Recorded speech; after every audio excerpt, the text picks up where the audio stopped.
Hey guys, this video is about these King's fridges and power packs. You can see the power pack in the background there. I've bought King's products for years. I, you know, some people say they're cheap, and people like to say that Waco or Engle's the go, and all these big brands and expensive brands. But I don't know. I sort of think these things are pretty reliable. I've used this stuff for a while now, and I've never really had big issues. But what's really amazing to me is that you can go in nowadays and buy a fridge like this. This is the King's Escape 30. So it's 30 litre fridge freezer. Really cool setup. It's got your tie down points here so you can strap it down. The handles are built in. Really cool readout as far as the simplicity. 12.8 volts, what it's getting. It's on 4 degrees. Simple settings, on off settings, up and down. And your USB out so you can charge things. But yeah, like these things are like normally $300, and they always have specials. Sometimes they come down to $199, but I got this amazing deal where it was like $129, so like less than half price. Reversible lid, so you can take the lid off and flip it around. They got the light on the inside. Plenty of room in there. I think it's like 48 cans or something. $129, like what a bargain. But what I really wanted to focus on in this video was that there's a really simple way to set these things up and run off these power packs. This is the 24 amp hour. They come in 12, 24, and I think 36. So this is the sort of mid-size one, but I reckon it's perfect. I think it's about 3.5 kilos or something. Super portable, rubber on here, USB outlets in there so you can charge your phones or whatever. It's got a light on the back. I haven't even figured that out yet, but I think you press the button and that's the warm light. And there's like a cool white as well. Oh, there it is. There's the cool. That's pretty cool. But what's cool about these things is you can charge them in multiple ways, right? So you can charge them through the USB-C port there, or this DC port, right? And so what I'm doing here is I've got it plugged into this old laptop block. They take between 12 and 24 volt. So this thing puts out 24 volt at 2.08 amp. And that's about max. I think these things take, they'll charge at 45 watt. So I think that works out to about 48 or 50 watt or something.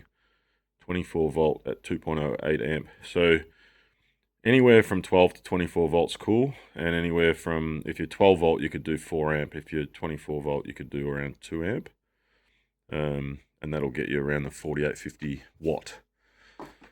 And so it's putting in more amps than it's taking out. The fridge itself uses about 1 amp an hour, give or take, depending on the temperature and how often you're sort of opening and closing the lid, but roughly 1 or 1.5 amps an hour. So, you can expect in good conditions to get 24 hours because it's 24 amp hours. So 24 hours of use from this power pack without any charge going in. But obviously, if you've got charge going in, these things have functionality that allows them to charge and discharge at the same time. So we've got power coming out to the fridge and in through the charge port.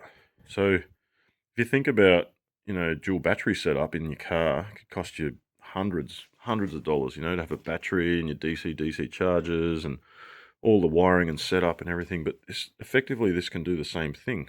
This is going to run the fridge perfectly fine. I can charge it through this port or this port using either a AC block, or this line could easily be wired directly to your supply from your car, your 12 volt supply. So your cigarette lighter plug or any other Anderson outlet or whatever you've got from your alternator. So while the car's running, you can power it directly through this port here. That's really cool. And you can put in more power than you're taking out. So it should, in theory, it should always stay full and then still have 24 hours of backup. So, if you get what that means, you can be driving out to your campsite, your battery's full, turn off your car, you got 24 hours before this thing runs out.